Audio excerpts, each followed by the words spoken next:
ಚುನಾವಣೆ ಸಂದರ್ಭದಲ್ಲಿ ಶಿವಸೇನೆ ವಿವಾದಾತ್ಮಕ ಹೆಜ್ಜೆಯನ್ನ ಇಟ್ಟಿದೆ. ಚುನಾವಣೆ ವೇಳೆ ಮೋದಿಗೆ ಇಕ್ಕಟ್ಟನ್ನ ತಂದ್ಬಿಟ್ಟಿದೆ ಮಿತ್ರ ಪಕ್ಷ. ಬುರ್ಕಾ ನಿಷೇಧಿಸಲು ಪ್ರಧಾನಿ ಮೋದಿಗೆ ಶಿವಸೇನೆ ಆಗ್ರಹವನ್ನ ಮಾಡಿದೆ.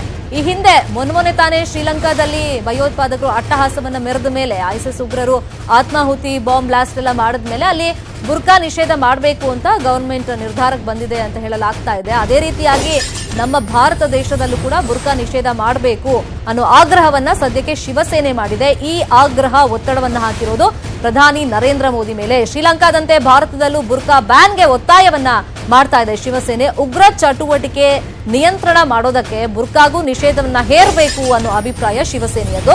ಕೇಂದ್ರ ಸರ್ಕಾರಕ್ಕೆ ಉದ್ಧವ್ ಠಾಕ್ರೆ ಈ ಒತ್ತಾಯವನ್ನ ಮಾಡಿದ್ದಾರೆ. ಉದ್ಧವ್ ಠಾಕ್ರೆ ಶಿವಸೇನೆಯ ಮುಖ್ಯಸ್ಥ. ಈಗ ಮಿತ್ರ ಪಕ್ಷವಾಗಿರುವಂತ ಶಿವಸೇನೆನೇ ಈ ರೀತಿಯಾಗಿ ಪ್ರಧಾನಿ ಮೋದಿ ಅವರಿಗೆ ಆಗ್ರಹವನ್ನ ಮಾಡಿದೆ, ಒತ್ತಡವನ್ನ ಹಾಕಿರೋದ್ರಿಂದ ಕೇಂದ್ರ ಸರ್ಕಾರ ಜೊತೆಗೆ ಪ್ರಧಾನಿ ಮೋದಿ ಅವರನ್ನು ಕೂಡ ಇಕ್ಕಟ್ಟಿಗೆ ಸಿಲುಕಿಸುವಂತ ಪರಿಸ್ಥಿತಿಯಲ್ಲಿ ಈಗ ಶಿವಸೇನೆ ತಂದುಬಿಟ್ಟಿದೆ. ಬುರ್ಕಾ ಧರಿಸಿದ್ರೆ ಮುಸ್ಲಿಂ ಮಹಿಳೆಯರ ಮುಖ ಪರಿಚಯ ಸಿಗಲ್ಲ, ಇದನ್ನೇ ಕೆಲವು ಉಗ್ರರು ದುರುದ್ದೇಶಕ್ಕೋಸ್ಕರ ಬಳಸಿಕೊಳ್ತಾರೆ.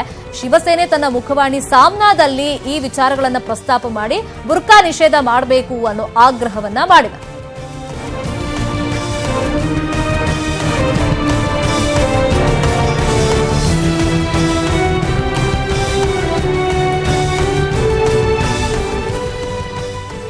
ಶ್ರೀಲಂಕಾದಲ್ಲಿ ಮೊನ್ನೆ ಭಯೋತ್ಪಾದಕರು ಅಟ್ಟಹಾಸವನ್ನು ಮೆರೆದ ಮೇಲೆ ಆತ್ಮಾಹುತಿ ಬಾಂಬ್ ದಾಳಿ ಎಲ್ಲ ಆಯ್ತಲ್ಲ, ಅದಾದ್ಮೇಲೆ ಬುರ್ಕಾವನ್ನ ನಿಷೇಧ ಮಾಡಿದೆ ಅಲ್ಲಿನ ಶ್ರೀಲಂಕಾ ಸರ್ಕಾರ.